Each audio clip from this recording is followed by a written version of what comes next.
Hello, everyone. I'm Beth Campbell. 2014, life as I knew it was about to drastically change. My son died suddenly. Shortly after that, I lost my longtime job, a job that was a huge part of my life. And a few months later, my youngest child was about to graduate from high school. I'd had a school-age child in my house for 32 years. Virtually everything that I knew and did was no longer. Was I born knowing that I needed to be quiet, undemanding, and not eat much? I think in vitro, these were the qualities I learned I needed to exhibit. My older brother, who was 11 months older than me, was very demanding and a voracious eater. From stories I've been told, I was very quiet, I never made a fuss, and I hardly ate anything.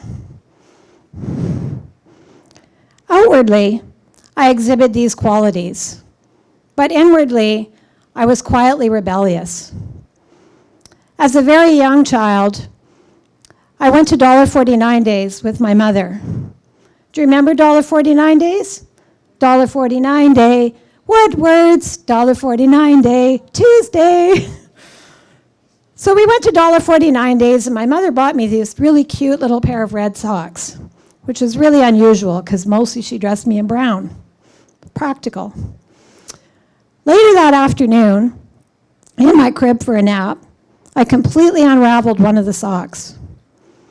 I was also known for chewing the lace off the collars of my dresses and blouses, and I would meticulously unpick the threads holding the satin binding onto my blankets.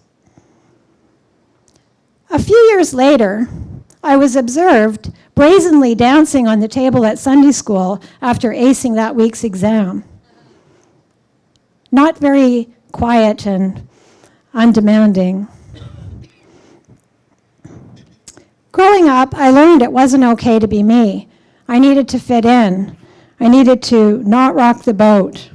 These were the voices I heard in my head, and it was the driver of everything I did.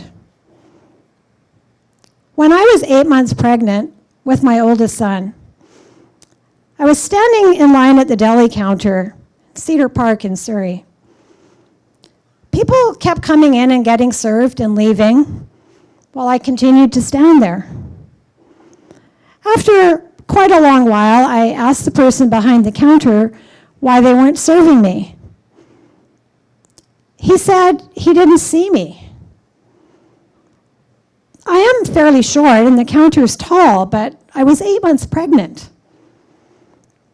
A few years later, I was at Lumberland in the garden center with my 2 boys. I had them in a double stroller, and I loaded up the stroller with 6 flats of plants. Headed over to the cashier to pay. When I got there was a fellow who was going out, writing out invoices that we could take up to the cashier to pay for our plants. He went by me many times, kept going by me. Finally, I stopped him, and I said, "Why aren't you giving me an invoice?" "Oh, I didn't see you." A stroller, 2 boys, 6 flats of plants? It's really amazing to me when I think about it, how the mind, we can manifest evidence to support what we believe is true. Really curious. From time to time, growing up, I would step out of my quiet self and really live.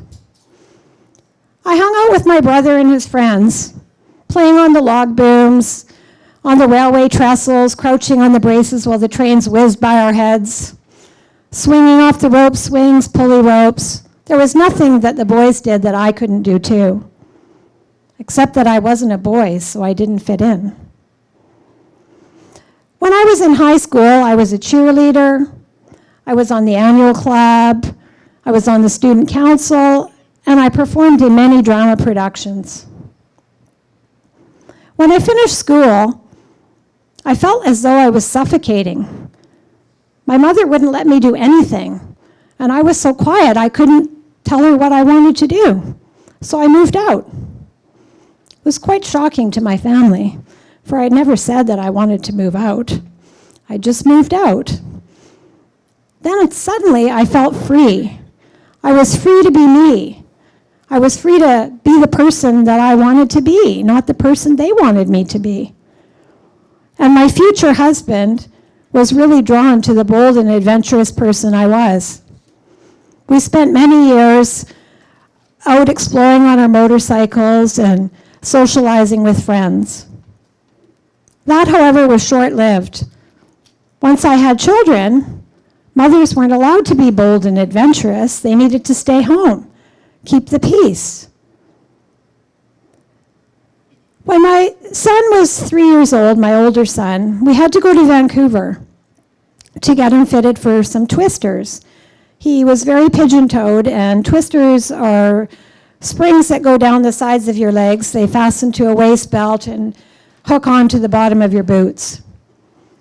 So we went there and got him fitted, and a few weeks later we went back. We had an appointment to go back and pick up these completed twisters. When we arrived, the receptionist said, "Oh, sorry, they're not ready. You'll have to come back another day." From somewhere inside of me, I don't know where, this voice came out and I said something like, "We just drove 70 miles. We had an appointment. You knew we were coming. Couldn't you have called and rescheduled?" My husband was mortified that I would say such a thing. He went and sat in the car. I don't think he spoke to me for 2 weeks. Meanwhile, the receptionist went out back and came back out and said, "If you could wait for 20 minutes, we'll get them ready while you wait." I learned 2 things that day. I learned that I could speak up and I could get results. And I also learned that it wasn't okay to speak up at home. After that, I really embraced my Gemini twin spirit. At home, I was the quiet, well-behaved, peacemaker, ultra-organizer. And outside, I became the advocate. I was the advocate for my children, their friends' parents, and my coworkers. Just not for myself. Oh, I've lost my spot.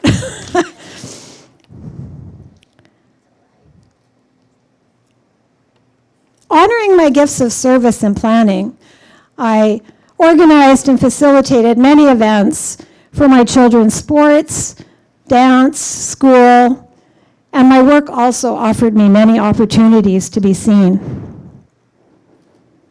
On January 2nd, 2014, my son suddenly died. My son was my champion. He was my one child who really got me. He lived life to the fullest, and he encouraged me to do the same. He called me every day, often just to say hi. And he was always talking about me to his friends with pride and promoting me and really encouraging me to do different things and speak up. And then suddenly he was gone. Losing my longtime job shortly after, I worked with 700 people. I lost that job. And then my youngest daughter graduated from high school. All of these things left a huge void in my life.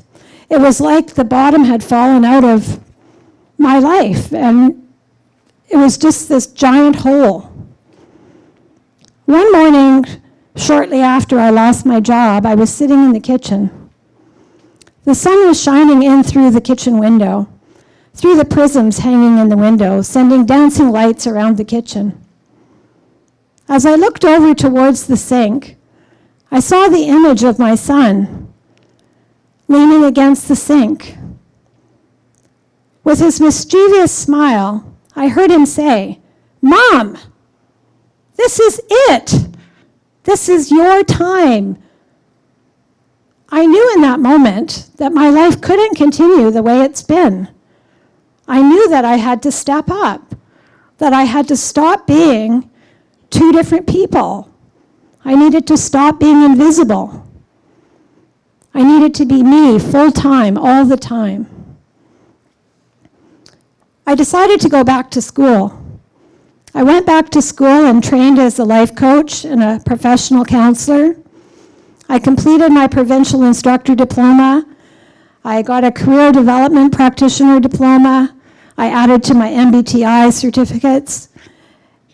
And I really did that because I don't want anyone else to be invisible or to live the way I did for 57 years. If I can inspire somebody who's 19 or 12 or 20 to get help and speak out, there's always somebody there that can help. And that's what I do, is really help people embrace who they are and really live who they are. I am who I am, not who you think I am, and not who you want me to be. I am me. This is a quote from Bridget Nicole. And from Dr. Seuss, today you are you. That is truer than true. There is no one alive who is youer than you. Thank you.